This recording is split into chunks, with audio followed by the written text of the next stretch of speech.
अब हम बात करेंगे महात्मा गांधी के भारत आगमन की। गांधी जी भारत आने से पहले दक्षिण अफ्रीका में वकालत करते थे और वहां पर नस्ल भेद, रंग भेद के खिलाफ काम कर चुके थे। भारत 9 जनवरी 1915 को महात्मा गांधी भारत आए। 9 जनवरी 1915 को गांधी जी दक्षिण अफ्रीका से भारत आए, याद रखना। और आपको पता ही है कि वहां पर उनके साथ में भी रंग भेद या भेदभाव जो किया गया था, उनको चलती ट्रेन से बाहर कर दिया गया था, जबकि उनके पास टिकट था। तो रंग भेद की जो यातना है, प्रताड़ना है, वो खुद झेल चुके थे। 9 जनवरी 1915 को गांधी जी दक्षिण अफ्रीका से भारत आते हैं। 9 जनवरी को हम प्रवासी दिवस भी मनाते हैं, इसीलिए मनाते हैं क्योंकि उस दिन महात्मा गांधी भारत लौटे थे और यहां पर आकर के उन्होंने देखा, पहले उन्होंने पूरे भारत का भ्रमण किया। दक्षिण अफ्रीका में नस्ल भेद और रंग भेद के खिलाफ उन्होंने सत्याग्रह किया था। सत्याग्रह का सबसे पहला प्रयोग उन्होंने दक्षिण अफ्रीका में किया था, याद रखना। तो दक्षिण अफ्रीका में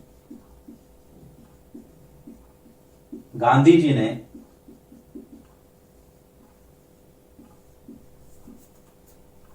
रंग भेद और नस्ल भेद के खिलाफ सत्याग्रह किया था। आपने 6th क्लास में रंग भेद पढ़ा था।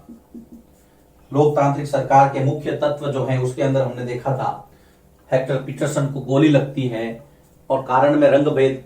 रंग भेद क्या होता है? चमड़ी, त्वचा के रंग के आधार पर भेदभाव करना, काले या गोरे का भेदभाव करना, उसको हम कहते हैं रंग भेद। नस्ल भेद, अंग्रेज ये समझते थे कि हमारी जो प्रजाति, हमारी जो नस्ल है, हम लोग जो है वो सबसे श्रेष्ठ हैं और ये काले भारतीय जो हैं वो बिल्कुल जो है गुलाम की तरह इनको रखना चाहिए। इस तरह का जो भेदभाव था।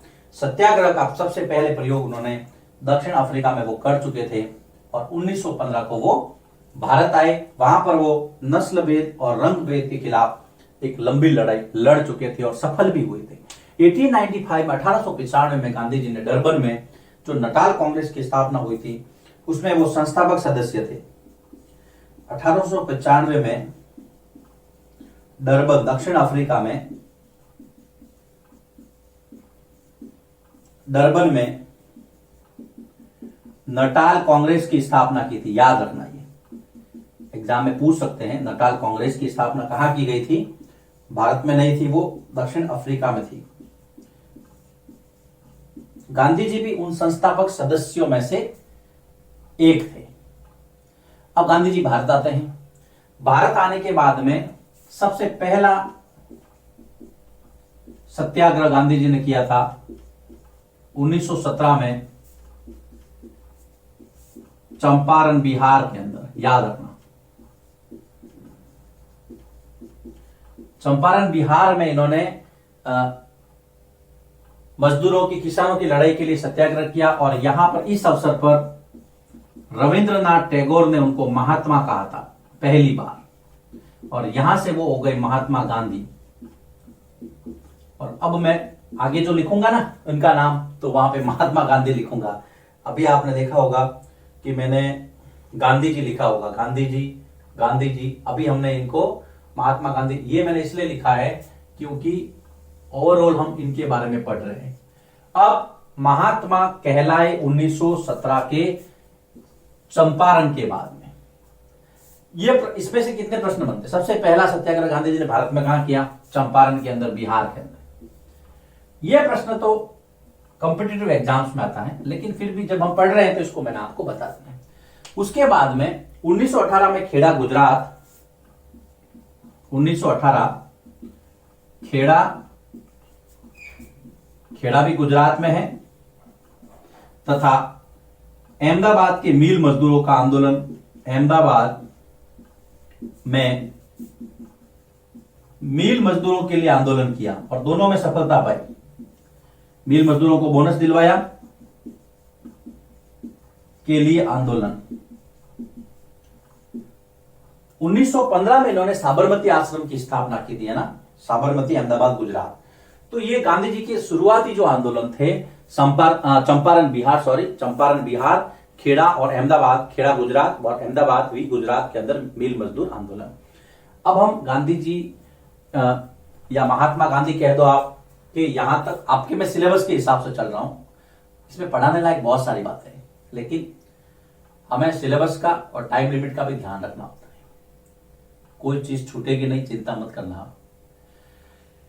उसके बाद हम बात करते हैं रोलट सत्याग्रह।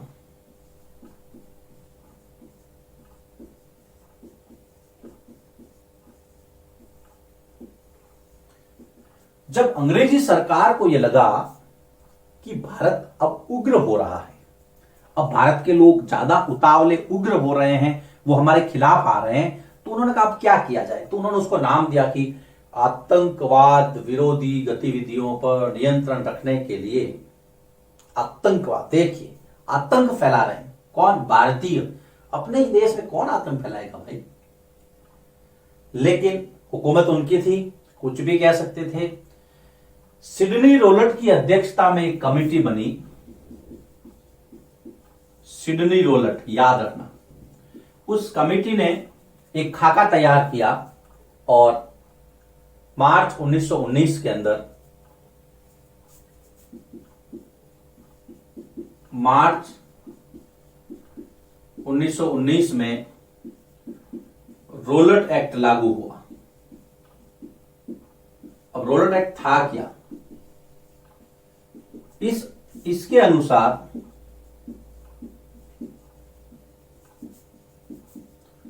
किसी भी व्यक्ति को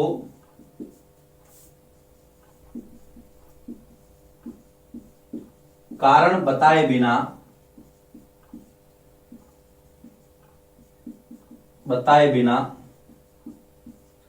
गिरफ्तार किया जा सकता था, और दलील यह दी जाती थी कि आप सरकार के खिलाफ काम कर रहे हैं, किया जा सकता था। कितना अमानवीय था, कितनी मनमर्जी थी, तानाशाही थी, निरंकुशता थी, कुछ भी कह सकते हैं आप। रोलट एक्ट 1919 के अंदर लागू हुआ। सिडनी रोलट ने खाका तैयार किया था, इसलिए रोलट एक्ट नाम दिया गया।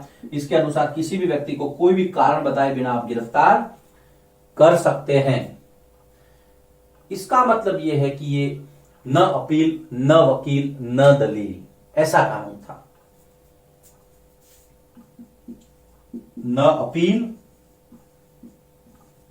न वकील, न दलील, ऐसा कानून था। और गांधी जी ने इसको कहा शैतान की करतूत। कहा कि ये ऐसा काम तो शैतान ही कर सकता है, ये काला कानून है। ये बातें आपको ध्यान में रखनी। न अपील, न वकील, न दलील। इसके लिए गांधी जी ने 6 अप्रैल 1919 को अपमान व याचना दिवस मनाया। रोलट एक्ट के खिलाफ 6 अप्रैल 1919 को गांधी जी ने अपमान व याचना दिवस मनाया। शांतिपूर्ण तरीके से प्रदर्शन किए गए अंग्रेजी सरकार के खिलाफ, और अंग्रेजों के कानों में यह बात जाने लगी कि भारतीय नाराज है। अब क्या होता है? अब रोलट एक्ट के खिलाफ देश भर में माहौल बनता है। अंग्रेजों के कान खड़े होते हैं। कान खड़े होना मतलब चौकन्ना होना। ये एक हिंदी का मुहावरा भी है, ये ध्यान रखना आप। 6 अप्रैल को अपमान और याचना दिवस मनाया गया। इसको शैतान की करतूत, काला कानून कहा गांधी जी ने। इसके लिए न अपील, न वकील, न दलील कहा जाता है। रोलट एक्ट के बारे में मैं आपको पहले बता चुका हूं। यहां पर ये खेड़ा, अहमदाबाद मिल मजदूर और चंपारण बिहार, ये डरबन कांग्रेस की स्थापना, ये सब आपको लिखना है। हम रोलट एक्ट को अगले बोर्ड वर्क में आगे बढ़ाएंगे, अगले वीडियो में आगे बढ़ाएंगे। लेकिन फिलहाल आपको इसके अंदर हमने क्या समझा? गांधी जी भारत आए, दक्षिण अफ्रीका का उनका जो थोड़ा बैकग्राउंड हिस्ट्री था हमने देखा, डरबन के अंदर उन्होंने नटाल कांग्रेस की जो संस्थापक सदस्य थे उनमें से एक थे वो। सत्याग्रह पहला चंपारण में, फिर आगे बढ़े हम, फिर रोलर एक्ट पे आए। अब हम रोलर एक्ट के तहत आगे क्या घटनाक्रम होता है उसके बारे में आपसे चर्चा करेंगे। लिखिए इसको, फिर हम आगे बढ़ते हैं।